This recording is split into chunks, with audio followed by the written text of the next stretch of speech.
alguma forma pra explicar o amor de Deus. Deixou seu reino e poder e veio ao mundo pra morrer por mim.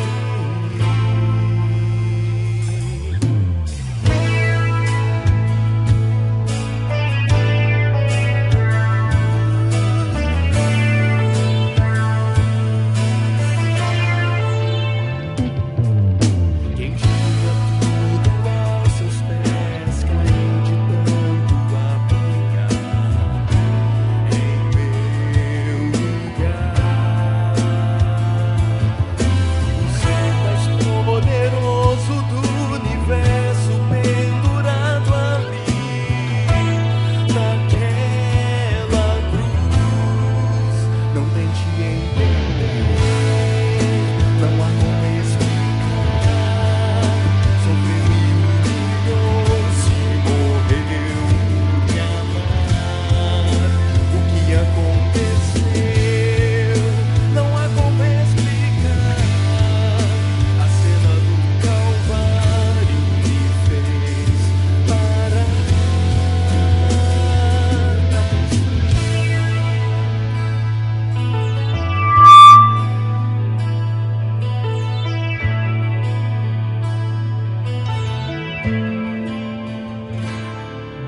Sinceramente desisti de entender o amor assim.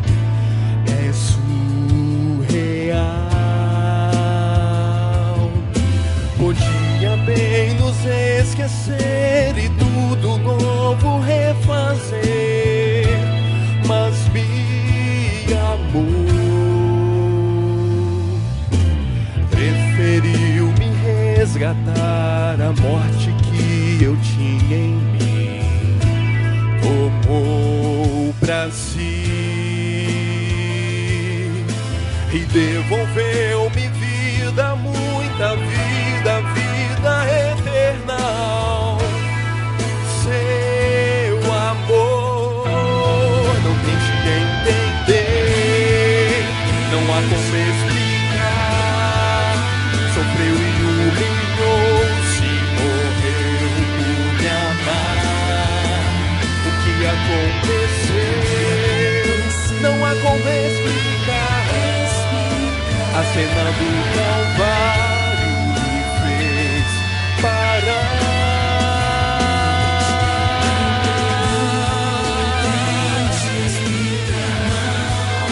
Sofreu e humilhou-se, morreu por me amar.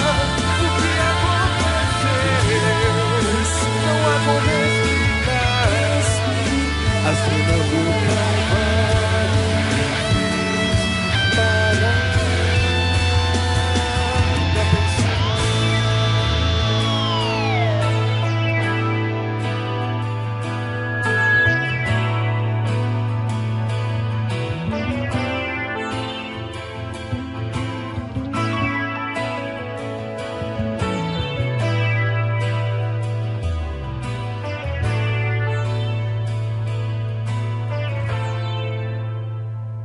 Amém.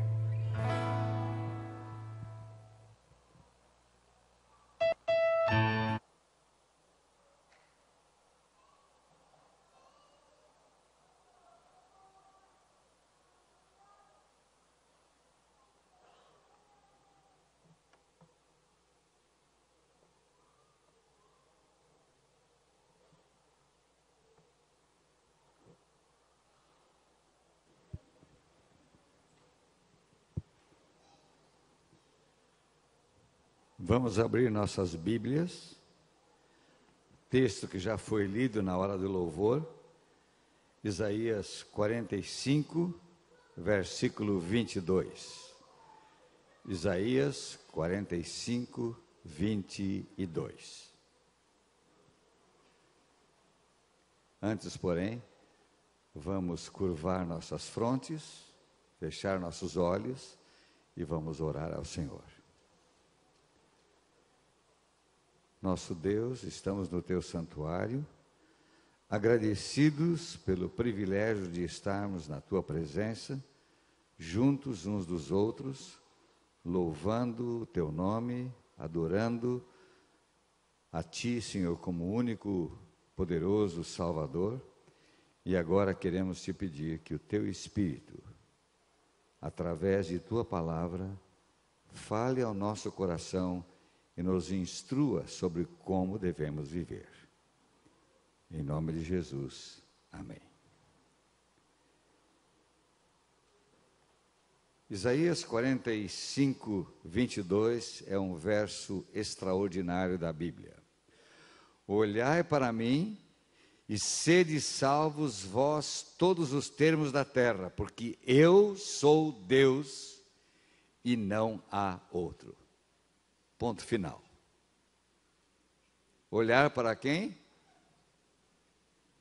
Para Deus, para Jesus. Vai acontecer o quê? Haverá salvação. Salvação em quem? No único que pode salvar, Deus. Queridos, o povo de Israel estava fazendo uma grande viagem. Eles saíram do Egito. A Bíblia diz que Deus os libertou com mão forte e braço poderoso.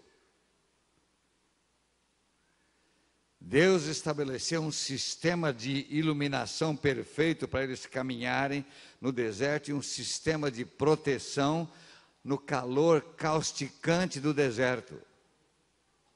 Deus abriu o Mar Vermelho e eles atravessaram em terra seca. Deus abençoou as águas amargas de Mara e tornou-as potáveis, benéficas. E quando a comida acabou, antes deles chegarem em Horebe, Sinai, Deus disse: vos darei o pão dos anjos, o pão do céu. E abriu as janelas do céu e derramou sobre eles alimentação completa, com todos os nutrientes necessários, de tal maneira que 40 anos depois foi dito de Israel, não havia um único enfermo no meio do povo de Deus. Amém? A Bíblia diz, queridos, que Deus os conduziu por um tenebroso deserto. Abra sua Bíblia em Deuteronômio, 1º capítulo, verso 19. Assim eles partiram de Horebe e adentraram aquele grande e terrível deserto, o qual tinhas visto a partir das montanhas dos amorreus, como o Senhor vos tinha ordenado. E chegaram a Cades Barneia. Agora vejam o capítulo 8 de Deuteronômio, verso 15. O Senhor vos guiou através daquele grande e terrível deserto, no qual havia o quê? Serpentes ardentes e escorpiões, e uma terra sedenta, onde não havia água. Mas ele fez trazer água da rocha para vós, e vos alimentou no deserto com o maná que os vossos pais não conheceram, para que humilhasseis o vosso coração. Ao estudarmos esse trimestre, lições como a menina que foi raptada e foi para a Síria, para Damasco, ao estudarmos a história de José, ao estudarmos Daniel, os seus 3 companheiros, hoje Esther, nós projetamos a experiência deles e perguntamos por que é que isso está escrito na Bíblia. Paulo declara que aquilo que foi escrito para nosso ensino foi escrito. Cada história do passado tem uma conotação com a nossa existência espiritual. Estamos nós também fazendo uma viagem? Sim. Qual é o rumo? Canaã celestial. Estamos atravessando um deserto? Sim.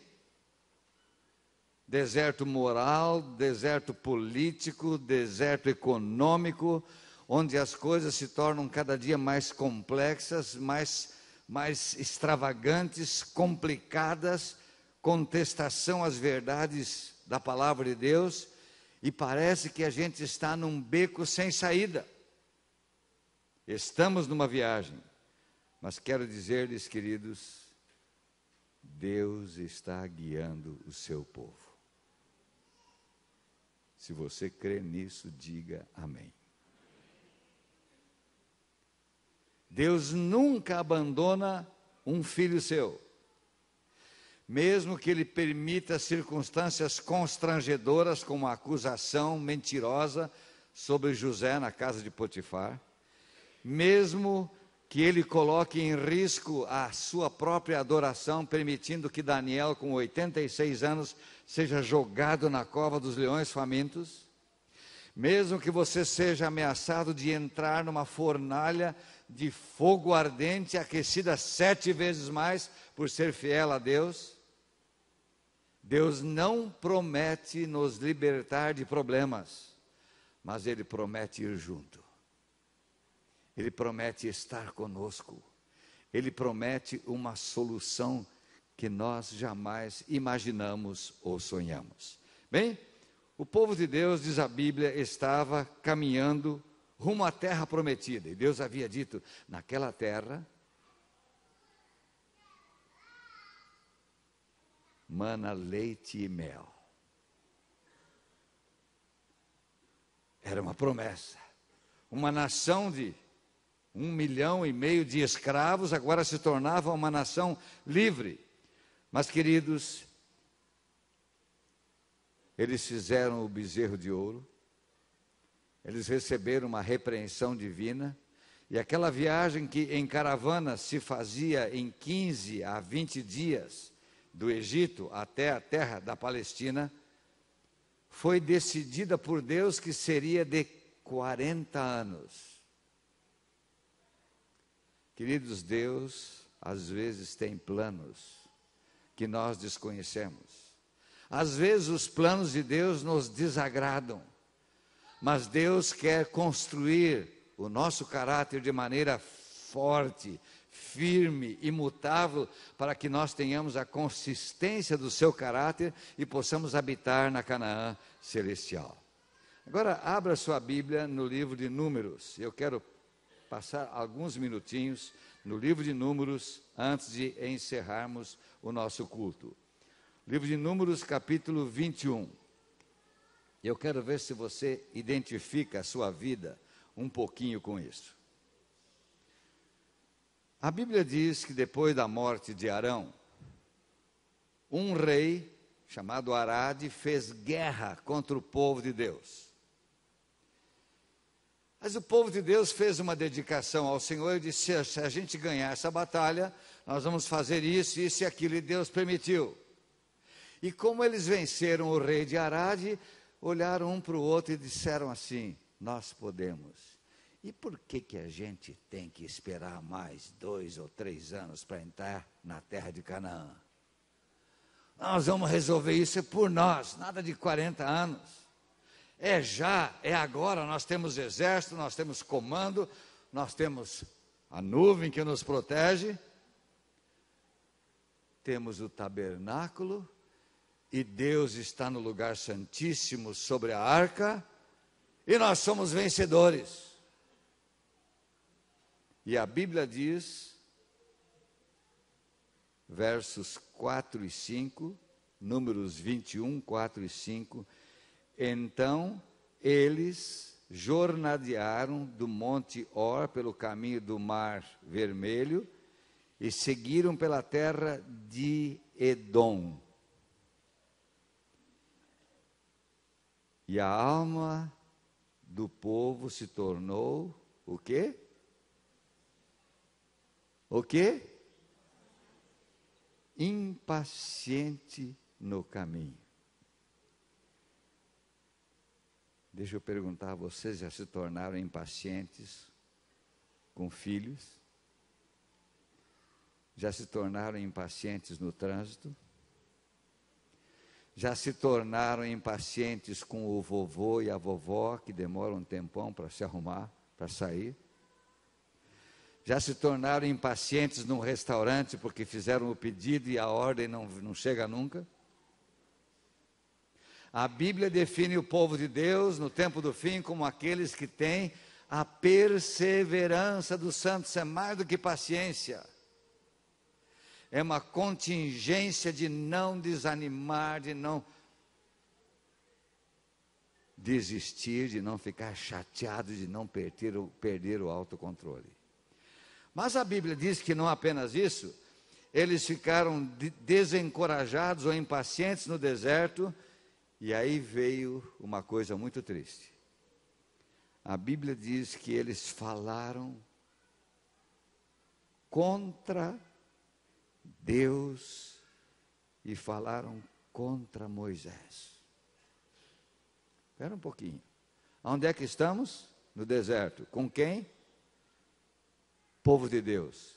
Que tipo de Deus?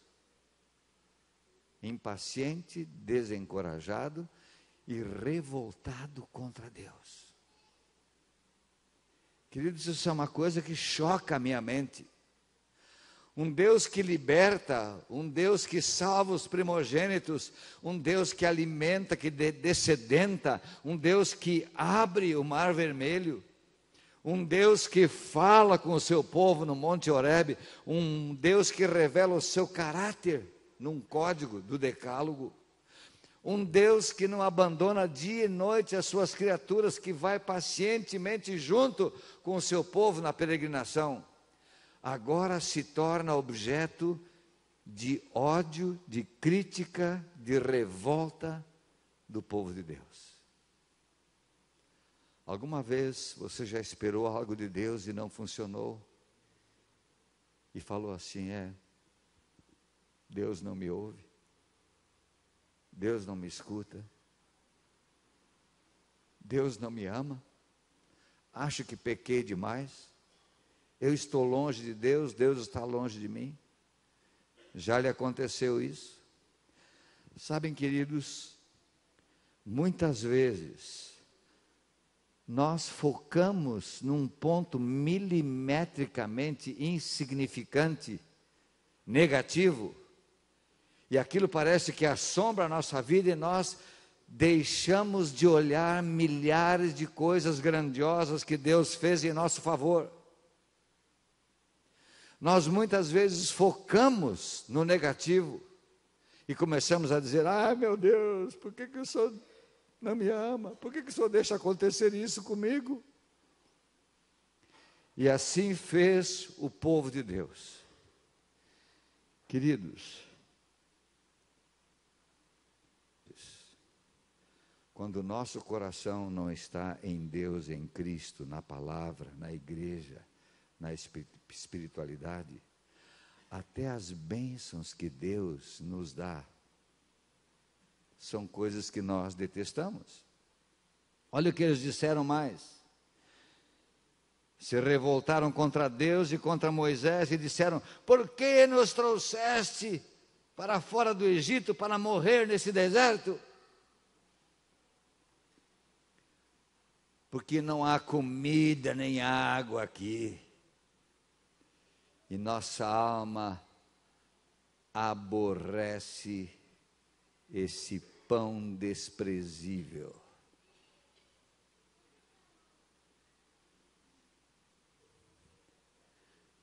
Estavam comendo de graça, sem plantar nem cultivar, o pão dos anjos, a comida do céu. E estavam dizendo que era uma comida aborrecível. É o que eu acabei de dizer, queridos. Até o melhor de Deus para uma pessoa não é bom quando a pessoa está afastada de Deus. No célebre discurso que Estevão fez antes de ser apedrejado em Atos 7, ele fala assim: mas vossos pais foram rebeldes contra o Senhor e se indignaram contra Ele. e nos seus corações eles voltaram ao Egito. E eles diziam entre si na multidão: como a gente era feliz no Egito. Tinha o porcão, rodízio, carne, peixe, pepino, melão, tinha do bom e do melhor, e aqui de manhã, de tarde, de noite, maná. Amanhã, maná. Ontem, maná. A nossa alma aborrece essa comida. Era um alimento completo. Sabem, queridos, às vezes Deus nos cerca com proteção, com bênçãos materiais, com emprego, com uma família estável, com amigos, com boa programação na igreja, e dentro de nós fermenta um descontentamento. E sabem o que acontece, queridos? Quando Deus deixa a gente cair na realidade, acontecem coisas tremendas em nossa vida. Deus retirou a sua proteção, e aquelas serpentes e escorpiões que estavam no deserto, mas não tocavam o seu povo. Quando Deus removeu a sua proteção, a tragédia acometeu o povo de Deus. Ó, meus irmãos, que nunca abandonemos o caminho do Senhor. É adentrar para a tragédia. A Bíblia diz que as roupas deles não se desgastaram em 40 anos. Sapatos não foram consumidos. Ah, você vai dizer, mas também não tinha, né? Alfaiate, não tinha sapataria. Deus, por sua providência, fez com que nada lhes faltasse. E eles avançavam, protegidos do sol, do calor de 50 graus, do sol causticante, por uma sombra de proteção, um toldo de anjos sobre eles. À noite, se precisasse marchar, aquela nuvem de sombra se tornava um farol que iluminava o caminho adiante deles. Eles podiam ter a certeza, Deus estava no meio deles. Mas ainda assim estavam descontentes. Eu tenho a certeza de que Deus está em nosso meio hoje. E você tem descontentamento contra Deus, contra a igreja, contra os princípios, contra a liderança? Eu encontrei uma pessoa hoje, que eu estimo muito, conversei com ela. Eu vi que algumas semanas atrás essa pessoa estava assim, com um semblante carregado, triste, insegurança, infeliz. Essa pessoa disse, eu tinha uma rixa. Uma pessoa da minha família, eu não era feliz. E desde que começou essa rixa, a minha pressão arterial elevou-se muito. Mas nessa semana Deus disse, perdoa essa pessoa e esqueça o problema. E essa pessoa está aqui hoje na igreja. Feliz, alegre. A pressão arterial sem medicação voltou ao normal. E a pessoa disse, é verdade. Quando a gente guarda rancor, ódio, ressentimento, espírito de vingança, a gente não é feliz. O povo de Deus recebia todas as bênçãos e estava descontente com Deus e com Moisés. E queridos, a Bíblia diz que Deus removeu a sua proteção. Que Deus jamais remova a sua proteção de nós. Porque então, serpentes ardentes atacaram o povo. É interessante quando a gente estuda arqueologia, estuda história universal, estuda um pouquinho do significado dessa palavra. O livro de Isaías fala em serpentes voadoras, das quais Deus libertou o seu povo. Você já viu uma serpente voadora? Eu já vi muitas serpentes, irmãos. Quando eu adquiri a casa lá em Petrópolis, acho que foi Deus que adquiriu para mim, porque eu não tinha dinheiro. A casa estava abandonada durante 5 anos. No primeiro ano, eu matei 16 jararacuçus. Uma delas eu pegava a cauda assim, depois de matar, né? E a cabeça dela ficava aqui onde está meu pé. Tinha quase 2 metros, eu medi. As fístulas de veneno eram desse tamanho. As garras tinham mais de 2 centímetros. Eu olhei ali e vi um símbolo de Satanás. Porque eu estava capinando perto das minhas abelhas, eu tinha 2 colmeias gigantescas, e eu contratei um garoto para fazer a fumaça. Então as abelhas vão para longe e a gente pode arrumar o telhado, isso, aquilo que precisa, sem ser atacado. E eu estava com a minha enxada, sem fazer barulho, para não dar trepidação, tremor no chão. E eu disse para ele, bomba aí, rapaz, bomba aí.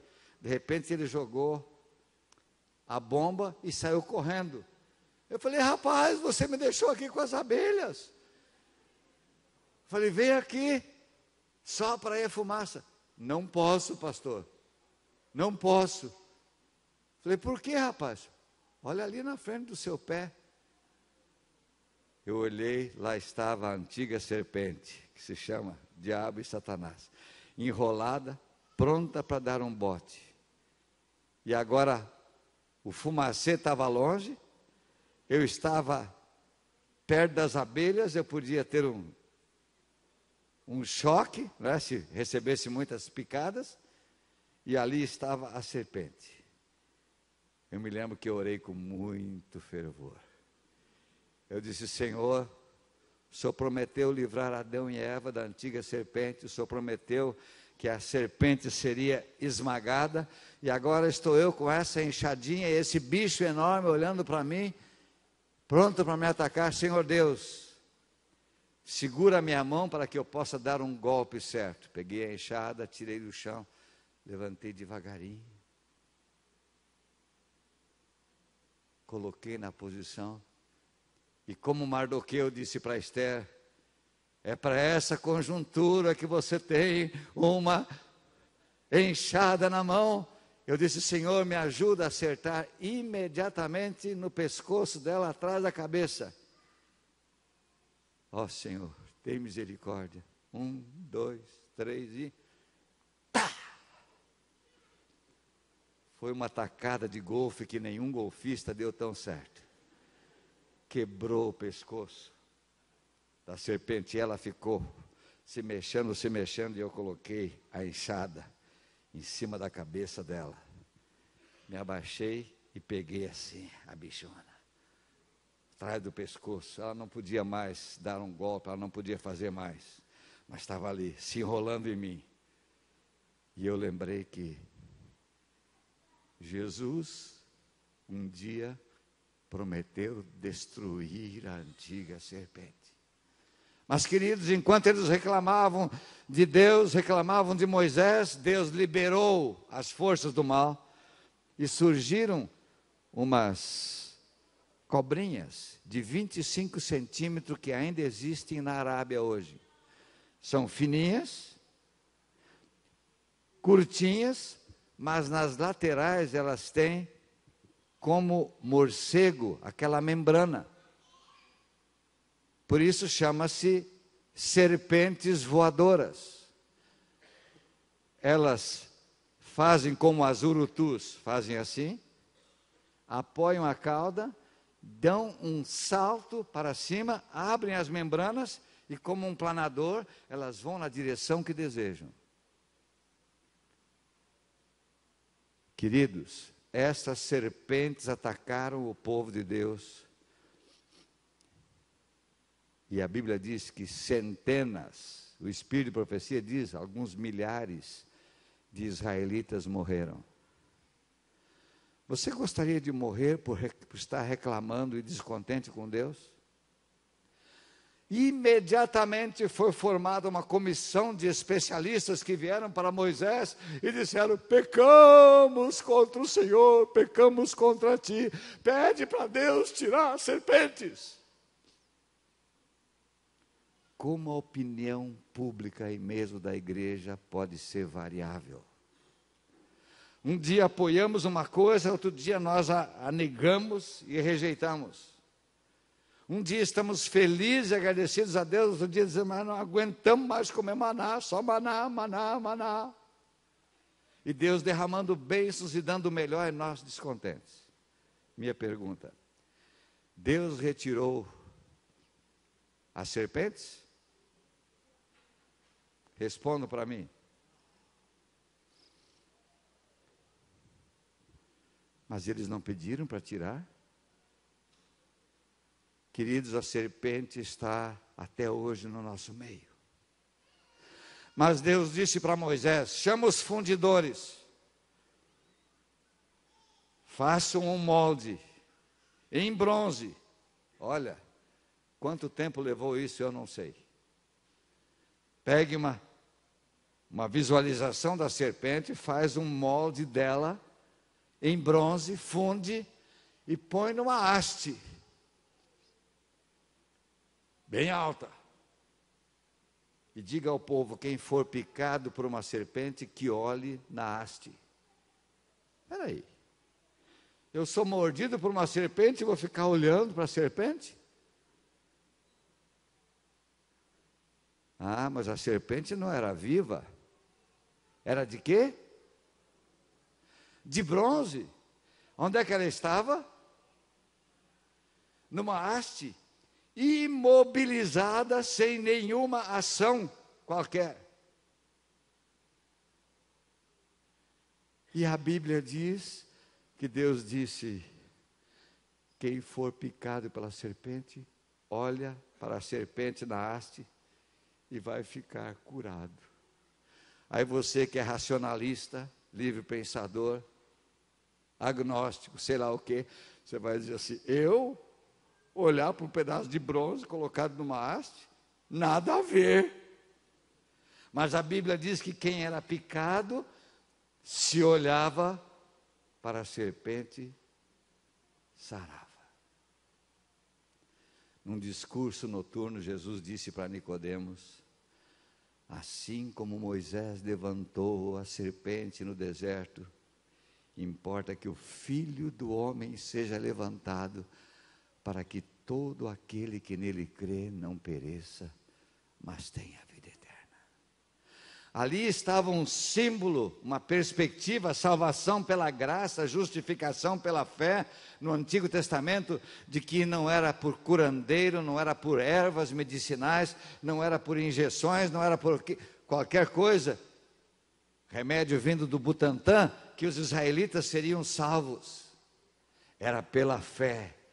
É crer que Jesus iria imobilizar totalmente a serpente no futuro. Entenderam o versículo de hoje?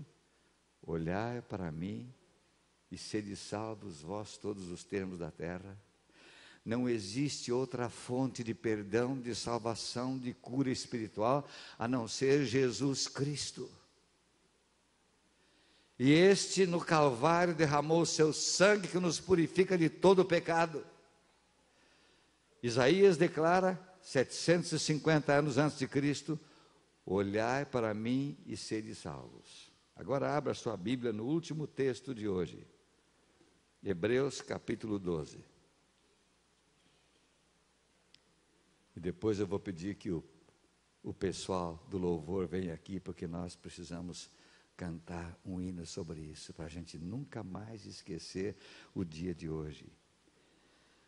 Portanto, Hebreus 12, verso 1, desde que estamos rodeados por uma tão grande nuvem de testemunhas, falando sobre os heróis da fé do capítulo 11, vamos deixar de lado todo o peso e o pecado que tenazmente nos assedia, e corramos com perseverança a carreira que está proposta para nós. E daí vem o segredo, olhando firmemente para Jesus. Como é que é para correr? Não olha para quem está ao seu lado no trânsito. Não olha para quem está ultrapassando você. Não olha para quem está atrapalhando o trânsito. Não olha para o seu irmão, para a sua irmã que está pecando na igreja. Você está correndo numa direção, você tem um alvo, você vai para a Canaã celestial e você mantém os seus olhos fixos em quem? Eu vou fixar meus olhos agora em você. Eu não estou vendo mais ninguém. Só vejo você. A partir de hoje, quando vierem problemas e lutas, não reclame de Deus. Não reclame da liderança da igreja. Deus está guiando um povo, Deus está fortalecendo um povo na prova para que ele se torne vitorioso. Olhe para Jesus firmemente e avance com perseverança rumo ao alvo, rumo à promessa divina. Então não haverá poder de serpentes, porque a serpente que foi colocada imobilizada em bronze no deserto, ela foi imobilizada definitivamente na cruz do Calvário, quando Jesus disse: eu via Satanás sendo expulso, cair do céu à terra como um raio, e ele nunca mais teve acesso depois da cruz, para dizer que ele era o representante desse mundo nas comissões e assembleias do céu. A serpente foi derrotada e em breve será destruída. Mas olhando a Jesus, você receberá a proteção da serpente ardente que nos picou e que quer nos levar à morte e destruição eterna. Lembre-se, olhar para Jesus é viver. Não olhar é perder a vida eterna. Eu quero ser salvo junto com você. Eu quero olhar para Jesus. Quero que Jesus anule o efeito do veneno mortífero da antiga serpente. E quero que o sangue de Cristo me purifique de todo pecado. Quero isso para mim e quero isso para você.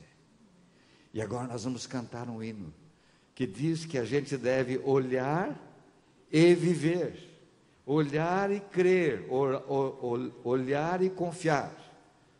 Eu creio que é o número 207 do nosso cenário. Ponha o coração nesse cântico, ponha a sua vida nessa experiência. Peça para Deus, me ajude a olhar somente a Jesus, e a vitória será garantida a todos nós.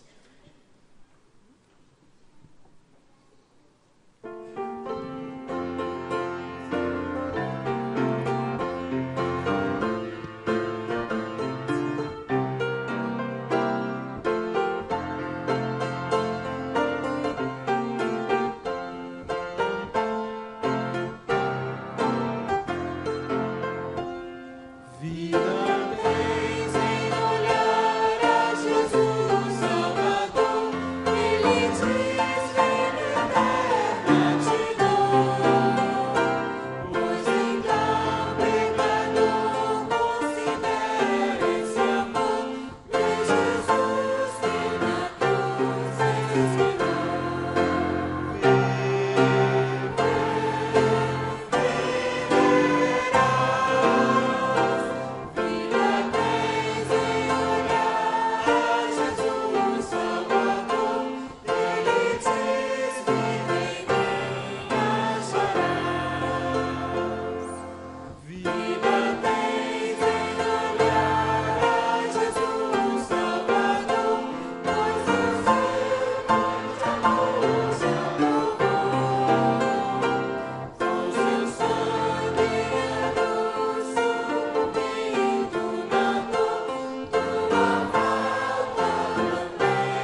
Vamos olhar mais para Jesus?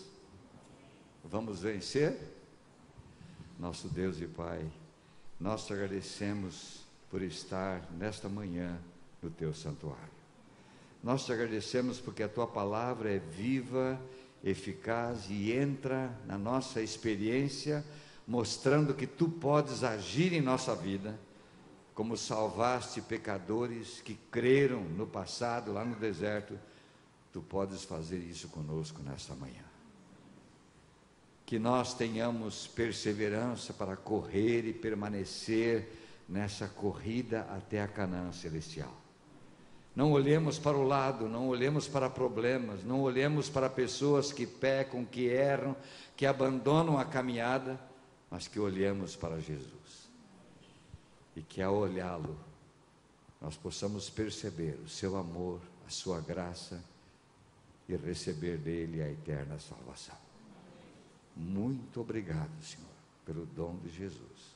Neste nome precioso nós pedimos e nós agradecemos.